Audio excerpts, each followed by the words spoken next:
Okay, so here's an awkward question to start. Can you remember the worst person you ever worked with? Exactly, of course you can. When I think of the person was my worst person, it was a boss. I mean, for you it might have been somebody on your team or a customer or a client, but for me it was a boss. You know that moment in the movies when the assassin trains the rifle on someone and a little red dot appears? Well, that's what her team meetings were like. Somebody would have a little dot appear, the rest of us would be trying to move out of the way, and something horrible would happen. Now, you may not remember exactly what you were working on with your person, but I bet you remember how they made you feel. Angry, sad, ashamed. I mean, some of you quit your job because of it, and for all of us, it tainted the experience. We all felt diminished. You know, many of us spend as much time, sometimes more time, with the people we work with than we do with our family. So these working relationships have such a big impact on the quality of our happiness and of our success. So let me remind you that you've also had some really great working relationships as well. And when you remember them and you think back to them, well, the vibe is completely different, right? You feel braver and bolder and better. You felt not diminished, but expanded. You felt like this was the best version of you who could show up and do that work. Now, my guess, and of course it's only a guess, is that for most of you, you'd like more of that type of relationship than the first type of relationship.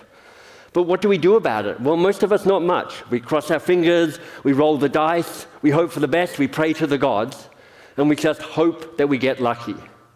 But I think we can do more than that. I think we can actively shape the best possible working relationships. I think you can work with anyone. Well, almost anyone, and I'll get to that in just a minute. Now, when you were thinking back on that really terrific working relationship and that feeling, what do you think the secret was to its success? My bet is that it had 3 characteristics that showed up in the right combination for you. It was safe, and it was vital, and it was repairable. Safe, vital, and repairable. So let me go through those one by one and just tell you what I mean by that. Safe is the perfect place to start because for many years, actually close to 30 years, Professor Amy Edmondson from Harvard has been talking about the power and the importance of psychological safety. And we just know that when teams can talk about what's going wrong and when people can show up as their full selves at work, things are just better. But the truth is, safe is important, but it's not enough. I mean, I've been in some working relationships that felt really safe, and if I'm honest, they felt a little boring, a little smothering. So that's why we need this. So vital, of course, means essential, but here what I'm using it as is full of life, full of life. I mean, if this is psychological safety, then what we're talking about here is psychological bravery. So it's the willingness to step out into the unknown, to say the hard thing, to push, to challenge. And the best working relationships find their right combination of safe and vital, safe and vital. The third pillar is repairable. Because newsflash, every working relationship goes wrong at some stage. It gets dinged, it gets cracked, it gets bent, it gets broken.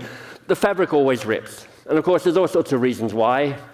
Somebody forgets to have breakfast, show up hangry, right? The communication gets misunderstood, the commitment gets kind of accidentally dropped. Maybe you just don't like that person, they get on your nerves for some reason. But the truth is, for most of us, of these 3, repairable is the hardest one to do. Because when that moment of stress comes, when you have that little moment of conflict, your lizard brain, your little amygdala takes over, and you tend to get one of 4 different responses. Fight and flight, you've probably heard of those 2. Then there's fawn, that's when you're kind of like, ooh, let me be nice to you. And then there's faint, that's when you just lie down on the carpet and pretend to be dead for a bit. Okay. But the research is really clear. The relationships that last and the relationships that thrive are the relationships that get repaired. And when you get safe and vital and repairable, things aren't just getting better, things are moving towards being a BPR, a best possible relationship. Now, notice I'm not saying best relationship. Look, I'm not that naive. I know that not every working relationship is going to be a unicorn tap dancing its way through a meadow, burping up a rainbow. But every working relationship has potential, and every working relationship can be the best version of itself. And when that happens, not only are the great ones, do they stay great longer, but the good ones, the ones in the middle, they get a little bit more magic, a little bit more sparkle. And the bad ones, and this is important, the bad ones change as well. They move from unbearable to bearable, from unworkable to workable. So that's all good in theory, but how do you do this in practice? Because most of us, when we work, we just get on with the work, right? That's why the meeting is being held. That's what the metrics are about. That's what you've been doing for 5 or 10 or 100 years. You've been kind of like getting into the work. But that's the what. And the what of the work doesn't generate safe and vital and repairable. It just generates work. To do that, to create a BPR, you have to get into the how. How are we going to work together? And that's not easy, particularly when you consider this number. This is one of my favorite numbers. Some of you are going to find this a bit depressing. I think it's really liberating.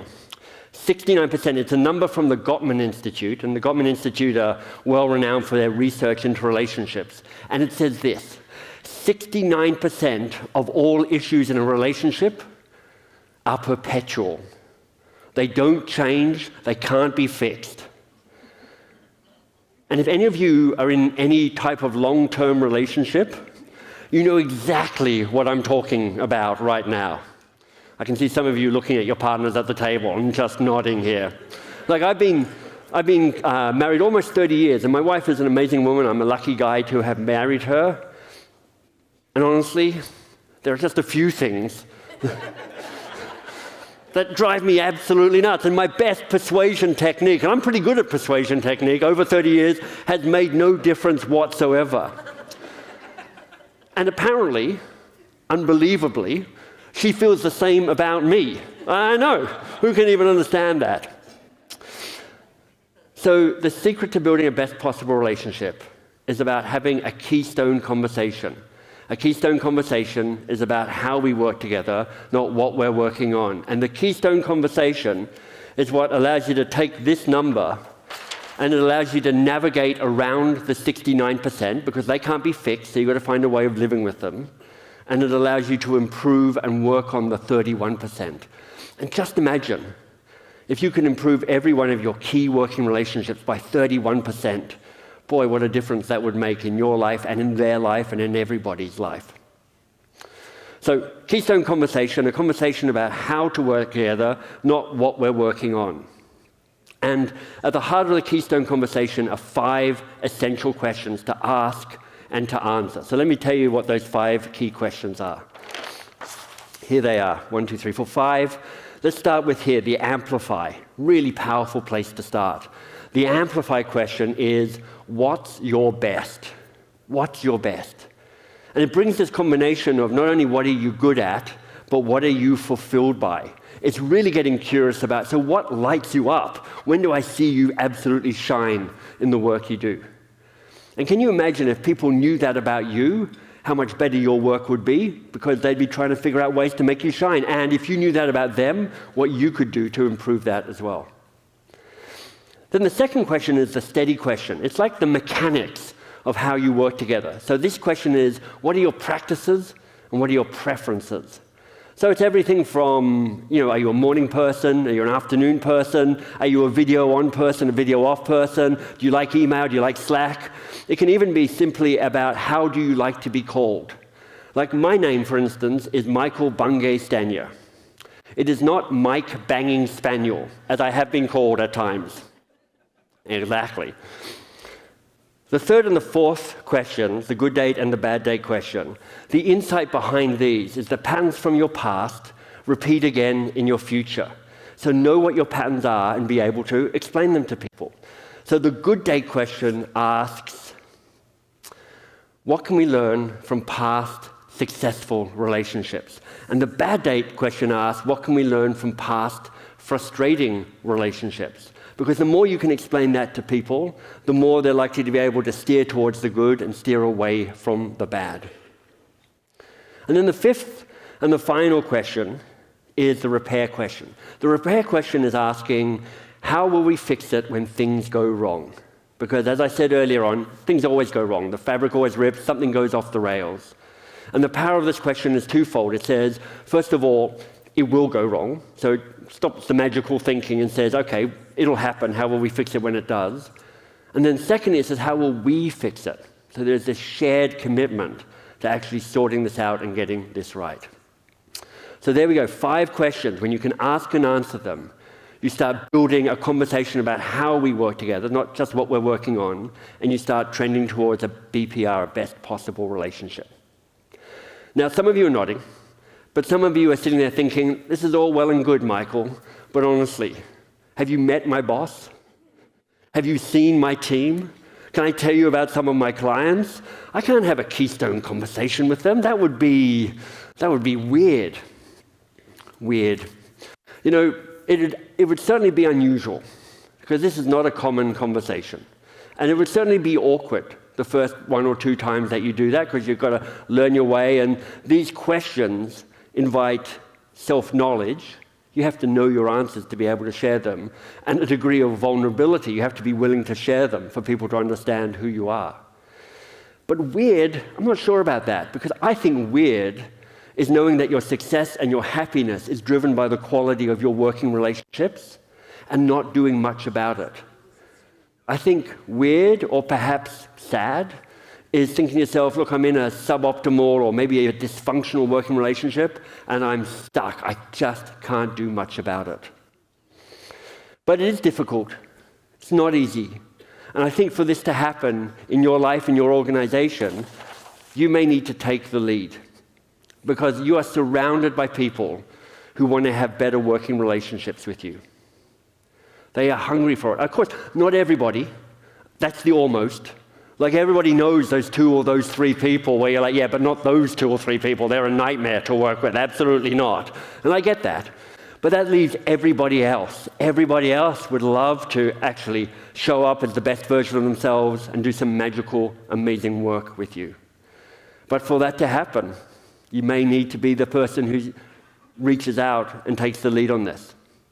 Somebody said once, nobody likes to be the first person to say hello, but everybody loves to be greeted. This could be your moment to say hello. This could be your moment to reach out and say, hey, before we jump into the work, let's have a conversation about how we work best together so you and I can both shine. I'm not sure what the future of work holds. I mean, I know it's AI and it's robots, but there may be more, there may be less than that. But here's what I know to be absolutely true. The future of work involves people like you wanting to be their best, wanting to do their best, and wanting to make a difference. And you can do that having one keystone conversation at a time, building one best possible relationship at a time. Thank you very much.